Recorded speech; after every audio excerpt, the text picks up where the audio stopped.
Welcome to What Laura Likes. I'm Laura and I am here in my new homeschool room. It's actually the front room that you walk into when you first enter my home, and it was one of the reasons why I hesitated to make it my homeschool room was that I didn't necessarily want my friends and family and whoever walking into this more messy, cluttered space. But before I get into it, make sure if you're new, well, first of all, if you're new, welcome. I hope that you stay and hang out with us. I'm a Catholic homeschooling mom of two, and we talk about Catholicism, homeschooling, minimalism, and wifehood, motherhood. Sometimes I do videos with my husband, and it's just a fun place to hang out and hopefully to educate and to share just whatever the Holy Spirit is really calling me to share. So I wanted to share why I switched rooms and kind of talk about that, because I think homeschooling videos are so important to open our homes up and show what we're doing and how we're doing it, because we're in our homes, and so if you don't ask or you don't put out videos, then we don't know. I think Trish at Just So Trish has a really good way of looking at that we really need to get out into the world and show what it looks like, and it doesn't all look like Pinterest. My room definitely doesn't look like Pinterest.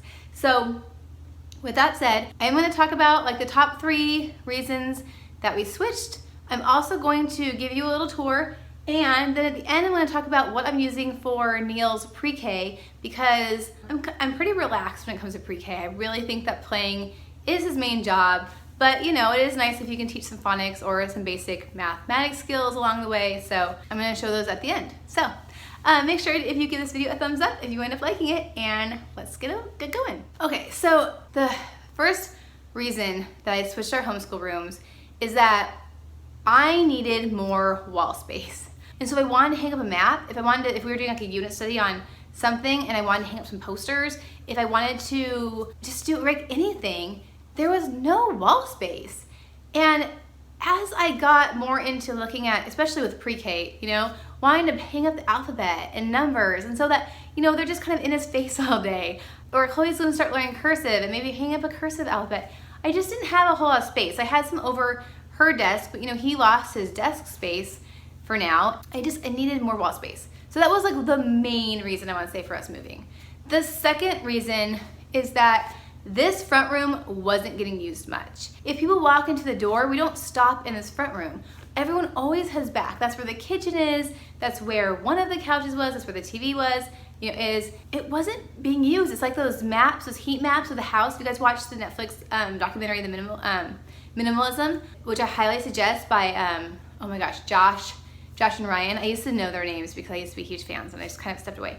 But the documentary is very good. The only thing it doesn't do is it doesn't talk about God at all, other than maybe Joshua Becker talks about it a little bit. You want a Catholic book on minimalism, I'll pin one down below because it's amazing. I think Catholicism and minimalism really, really do go hand in hand. They do a heat map in that movie, and it shows that most people only use 40% of their space. And I didn't want to be one of those people. I really want to use my whole house. So that was another reason why we switched, because that way it forces us to be in here. The third reason had to do with clutter. Now, homeschooling, as you can see behind me, there's a lot of visual clutter with homeschooling. I've noticed this is the biggest perk for me personally, is that now in my back room, there is no visual clutter. It's very, very easy to pick up. It takes maybe 5 minutes to pick up at the end of the day. It always looks put together and nice. And since my kitchen seems to always be messy, if you guys are homeschooling moms or moms with littles and you're home all day, you understand the kitchen is this never ending, at least for me, it's this never ending problem. Because of that, I really like to be in my messy kitchen and look out and not see clutter on the wall. And I had the kids' artwork displayed, which is so sweet, and I love their art, but just couldn't handle it back there. Do you guys get stressed out by visual clutter? I would love to know, because I know I'm not the only one, and it definitely is a lot to take in. This works in the front room because I don't see it that often. Let me grab my camera and take it off this tripod, and I will show you guys around my space and kind of talk to you a little bit about what each thing is. Okay, so I just want to take you through and show you there's my front door, and then I have my desk there now in front of the window, and those are my books. They have this, see all that wall space now? It's so great. I have so much wall space. And the nice thing is you don't see it from the window. This is the wall you see from the window. So I didn't originally want to have all of this clutter in front of the window. This is Chloe's desk. This is where I have it for now. There actually is room for a secondary desk for Neil, but what I really want to do eventually is get a big table and scoot it out and have like a space for all of us to sit and work at once. But for now, that's her desk area, and that's where I keep all of the books and things on that cart. And then that's our morning basket over there, and then I'm kind of made him his own basket, which I'll get into in a little bit. And I do love that we still have the fireplace in here because it gets cold in this front room in the winter time. We moved in just late December, and so I do remember this room getting chilly. I think there's just the one vent. So I do love that, plus it just makes it so cozy. And then if you look at this opposite wall, we just moved all of our books here, and of course they are spilling a little bit, but look at all this wall. I mean, I could definitely put like a huge bookcase like there was before. I could put a unit here. So that piece of art needs to get hung up. That's like the worst thing about, moving anything is hanging up like the artwork and everything. And then of course we still have our mat. I'm noticing that my beach theme that I was trying to do in the other room is kind of getting moved into here, which is totally fine because Ryan wasn't a huge fan of the color scheme anyway. And the back room's take on more of like a Tuscany feel. So I will show you that in a minute. And I love my desk being in front of the window. It's also nice. I need to make a good drop zone, but it is also nice just to walk in and like put my keys right there and just not worry about it. And then that board over there, I'm gonna do it something like JDA does for morning time, where I put different pockets and things on that board and pull it out for morning time, and it's gonna have like our PreK we're learning and our poem we're learning and just kind of that kind of thing. So I'm really excited to do that. I will link JD's video down below because it is very awesome. All right, so now I wanna just show you really fast what the back of the house looks like, just because I think it's pretty nice. Obviously I'm gonna have to change out those curtains because they don't go with like this color scheme, and the pillows kind of don't match. But I just moved the futon in here, which I love because now when we're all watching TV, there's two places. I'm supposed to light that candle for the video. There are two places to sleep, and Leo loves that couch. And then the piano, that's another awesome thing, is the piano is actually getting used way more now. Chloe loves practicing her piano because I can be in the kitchen and she's practicing her piano. And then I've made myself this little prayer corner, which I also love, where in the mornings, unless I'm like running out, I sit there and look at the daily readings and read. My dad just got me a Thomas Merton Liturgy of the Hours or something, the Hours book that I've been using in the morning there. And so, yeah, I love it now. I love that I moved my crucifix so now I can see it almost anywhere in the house. So what do you guys think about this corner though? I don't think it's working because Jesus, I don't see him very much. I see Mary a lot, but like if I'm sitting at the table, I don't see Jesus. So anyway, but that's just the back of the house. But do you guys see how like much cleaner it would stay because there's nothing back here but like our books? Hey guys, I hope you enjoyed the tour. This video is getting longer than I meant it to be. So what I'm gonna do is go over just really fast a few of the things I'm using for Neil's preschool. The first is for everybody in the house, and it's this timer. I did feature this on Instagram, but I really want to talk about it in a video because it's so cool. So this one in particular has a 5, 10, 20, and 30-minute timer. And I love these because they're very easy for the kids to use. They're very easy to just start and stop on their own. And they're loud, so if you're using it to like time your chores or to time like a quick 10-minute clean, then these are great. But also like I use the 20 minutes for Chloe for her reading, 10 minutes for her like math and handwriting and those kind of things. Neil does a lot of 5-minute things, so it's just super helpful. And so how it works is you turn it on down here, and then when whatever number is facing up, do you guys see that light? I mean, it's on. That's the time that is set for. And there's a countdown clock right here, so you can kind of watch that. And then when it goes off, it goes off. It makes this loud like beeping sound. So, and then just to turn it off, you just return it back to its flat spot. So I have found this super helpful. I sometimes get like go down the editing rabbit hole, and this thing, if I set it for 30 minutes, then I have to stop. It also keeps you very on track when you set a timer. I found out about these from another YouTuber that I will link her channel below, but she is like a productivity queen, and she's who introduced me to these, and it's amazing. Totally worth the $16. I waited and waited to buy one of these because they were $16, and I was like, ooh, that's a lot for a timer, but so worth it. So that'll be linked below. The other things that I got Neil recently from Amazon were things that I needed to kind of round out my homeschool, and also things that just like JDA inspired me to get just for more like hands-on stuff. So I found these magnetic letters and numbers, and they're foamy, which I didn't know till we got them. They're super cute. They have like little patterns on them, but they have uppercase and lowercase, and as you would probably know, but like, you know, the kids are encountering more lowercase letters on a daily basis than they are uppercase, so it's actually better to teach lowercase phonics first. And so I've been doing that. And you also want to teach letter sounds and not letter names, because they're not naming letters as they read. They're learning, you know, they're saying the sound. So you're not saying G, you're saying G.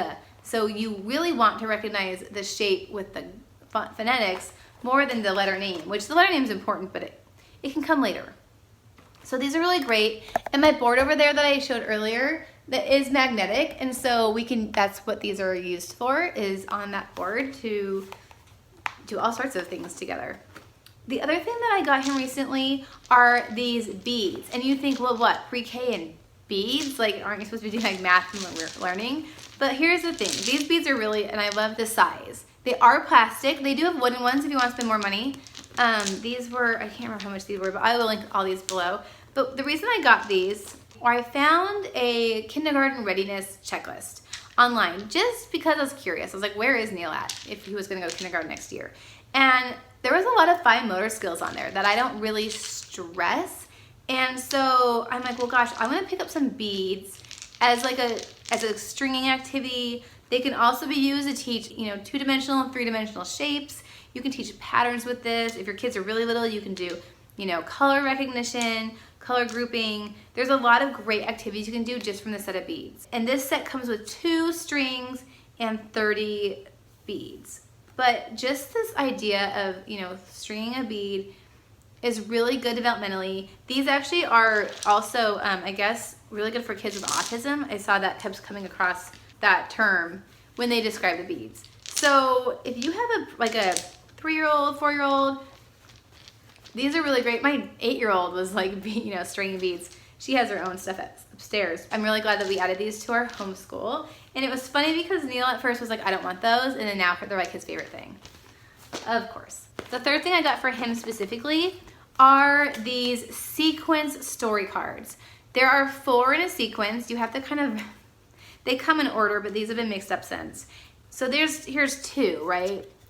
She's knitting and she has a scarf. There's 2 more in here somewhere that have to do with her knitting. Here's one. The kindergarten checklist had getting 3 correct. And on the back there are, looks like she's grooming a poodle. Being able to put 3 in the right sequence. And obviously sequencing is pre-reading. You know, we have to do sequences when we read, and reading left to right and all that kind of stuff. So I thought these were great. JDA showed them to me recently on one of her recent videos, and I was like, I want those. So I will link her video below where she talks about what she's doing with her preschooler, because they're featured on there as well. The one other thing I want to talk about that I didn't get recently, but this is his main curriculum, is these Get Ready for Explode the Code. So I have A, B, and C. As far as what I can tell from the series is that if you go through A, B, and C, you're getting all 26 letters in the alphabet. So this one starts out with the sound, and it kind of goes along, and the idea is that, and then the B sound, and I'm sure there's a rhyme and reason about what the order is that they put the letters in. I don't know if I want to do 100 easy lessons with Neil again. I probably will. I really like that approach. I like that they start out reading really quickly, because they do like ah and and then they say am. So it's just, or and ah and then ma. So they just go really quickly into reading, which I really enjoy.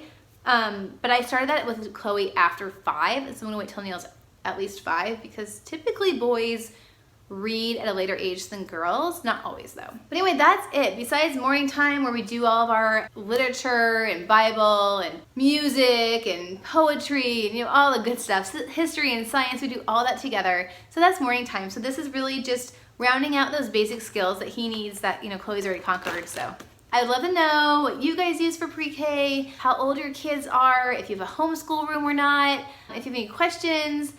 And if you want me to do a full-on pre-K or do some kind of like examples, I can, but really JDA is the place to go for preschool. So I'm gonna just link her channel below. She's amazing, and once you go over there, you will see why. We love her ABC song. So anyway, you guys, God bless, have a beautiful day, and I will see you on Monday for the book club. Until next time, bye.